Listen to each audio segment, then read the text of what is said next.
Noite. Chega a 81 o número de mortes pelo coronavírus na China. A Organização Mundial da Saúde muda de postura e afirma que o risco de uma epidemia global é alto. E o temor contagia bolsas de valores que têm um dia de grandes quedas. A chuva persistente em Minas Gerais mata 47 pessoas e põe mais de 100 municípios em situação de emergência. No Espírito Santo, 10 mil moradores são obrigados a sair de casa em 11 dias. O governo vai ao Superior Tribunal de Justiça pela divulgação de resultados do SISU. O presidente Jair Bolsonaro diz que as reformas tributária e administrativa são as prioridades do governo para este ano. Investigadores suspeitam que a neblina tenha provocado o acidente que matou Kobe Bryant, a filha e mais 7 pessoas. E a descoberta de um símbolo monstruoso do Holocausto completa 75 anos. O campo de concentração de Auschwitz, na Polônia. O Jornal Nacional está começando.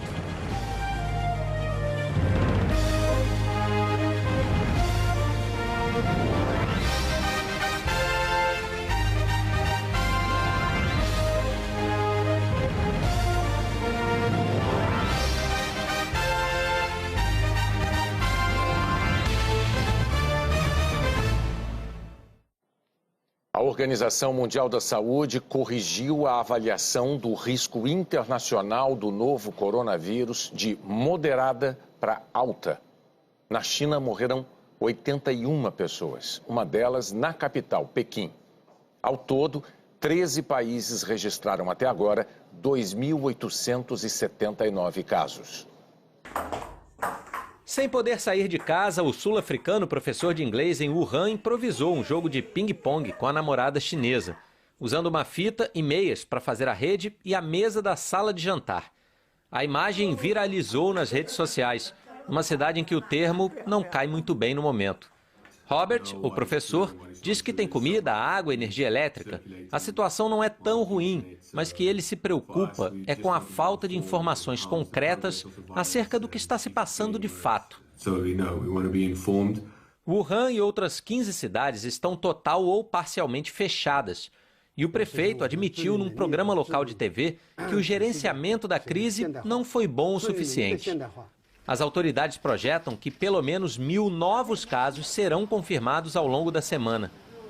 O feriado de Ano Novo foi estendido em mais 3 dias em todo o país para diminuir ainda mais a circulação de pessoas.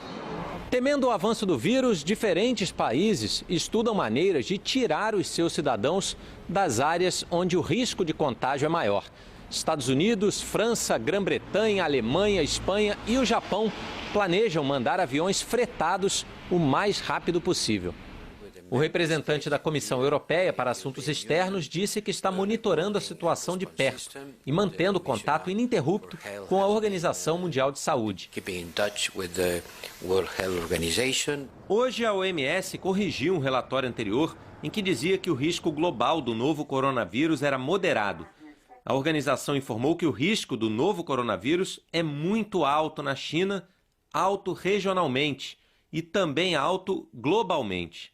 Mas alertou que isto não significa que uma emergência global tenha sido declarada. A OMS disse que a avaliação dos riscos leva em conta a gravidade, a disseminação e a capacidade de lidar com o vírus. A economia mundial já sente os efeitos da crise. Bolsas da Europa e Ásia fecharam em forte queda.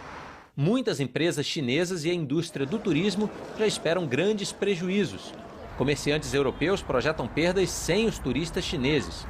A China anunciou um aporte equivalente a mais de 120 milhões de reais para obras emergenciais, como a do hospital em Wuhan, que deve ficar pronto já no início do mês que vem.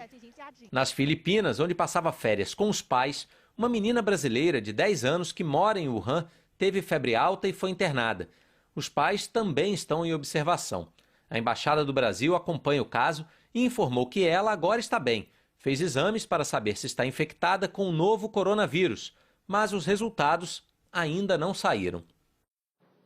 No Brasil, a Agência Nacional de Vigilância Sanitária afirmou que, no momento, não há necessidade de uma triagem obrigatória em todos os aviões ou navios que cheguem do exterior.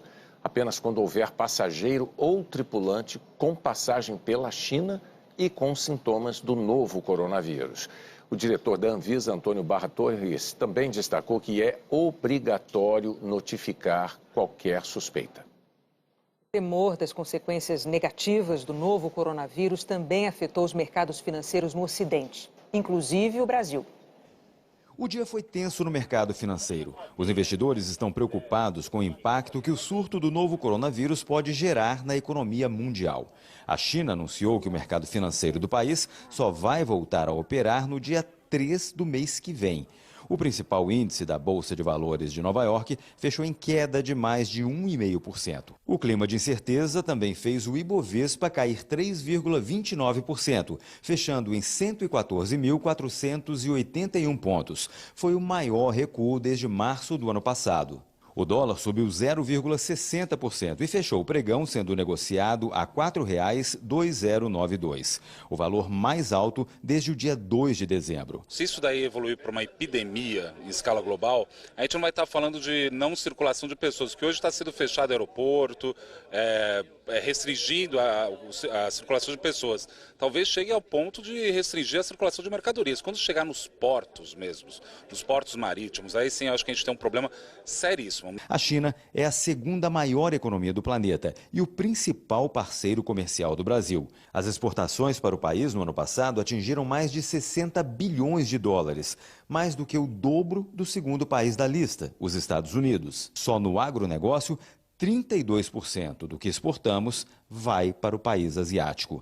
A ameaça da queda nas exportações pode piorar mais ainda as contas externas do país, que fecharam em 2019 no vermelho. O rombo foi de mais de 50 bilhões de dólares. Foi o pior resultado em 4 anos. De acordo com o Banco Central, o rombo é explicado principalmente pela redução do saldo na balança comercial. Já está claro que a doença, que já foi detectada em 4 continentes, vai ter impacto na circulação de pessoas e provavelmente de mercadorias. Ainda não se sabe o tamanho desse impacto nem quanto tempo ele vai durar. E, na dúvida, o investidor se protege. Como que isso vai interferir principalmente no PIB da China, que é o epicentro, né, dessa nova epidemia. Então, dada essa imprevisibilidade, a primeira reação que nós temos, que os investidores têm, é de adotar uma postura mais conservadora. Então, ele acaba saindo de ativos de risco, ações, demais títulos, e acaba buscando, por exemplo, investimentos em ativos de renda fixa. Com a queda nas ações na Bovespa, a Petrobras e a Vale perderam juntas 34 bilhões de reais em valor de mercado.